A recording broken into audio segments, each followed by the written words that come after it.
The wonderful part about nature being fractal is that we can use patterns in nature to understand other patterns that exist, because patterns repeat themselves. So now if you want to look at a pattern that's playing itself out on this planet right now that would give us insight about what is going on.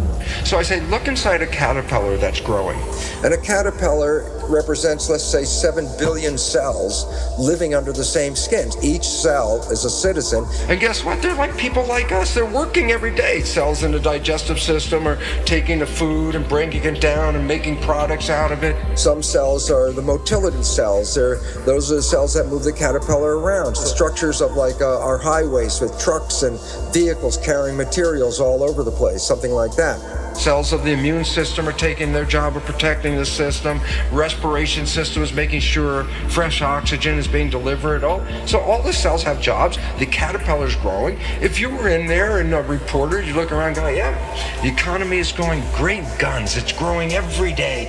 Everybody's working, full employment. This is the kind of thing we love to see. How much are we growing every day? Some percent every day. And then the caterpillar reaches a certain stage of growth. And at that stage of growth, it just stops eating. It can't take in anymore at this point. It's reaching a maximum size. Then if you're a cell inside that community, imagine what would happen. That you're on the job and all of a sudden there's less food coming in and you're a digestive cell and you say, well, man, the work is slowing down here. The factory is slowing down. Then all of a sudden it gets to such a low level that many cells get laid off of the job. Now their cell's not working. Why? There's not enough food coming in to keep them all working. And as the food shuts down, then the other jobs are affected, because if there's no food, then there's no energy, and all the systems start laying off cells, and pretty soon there's massive chaos under the skin of a caterpillar. Why? The systems stop growing, the cells are out of work, nothing is evolving, and the thing is falling apart. If you were a cell in that caterpillar body at that time, you would look around and say, oh my God, our world is coming to an end. And yet, in the midst of those billions of cells, in among them are other cells genetically identical to them, no different. But they think differently. They respond to the signals differently. These cells have the interesting name called Imaginal Cells. And these Imaginal Cells come up with new visions. And what happens is, in the midst of all this chaos, when all the other cells are running around thinking the end of the world is coming, the new Imaginal Cells are laying out new ideas, new visions, a new plan, a new scheme, a new way of life. And around these ideas, the cells reorganize, and they start to create new massive organizations to create something much more fabulous than the previous system. A system that is much more sustainable, a system with a higher level of evolution.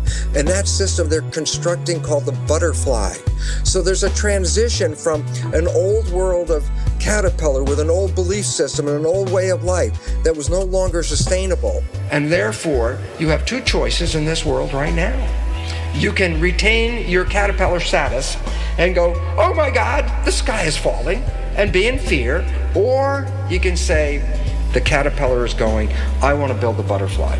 Why? Because if I become active and, positive in the process of building the butterfly, I'm engaged, I'm working, we're creating the future. If I sit there and bemoan the loss of the caterpillar, then I'm making myself sick and everything around me. Why? I'm not contributing to our evolution.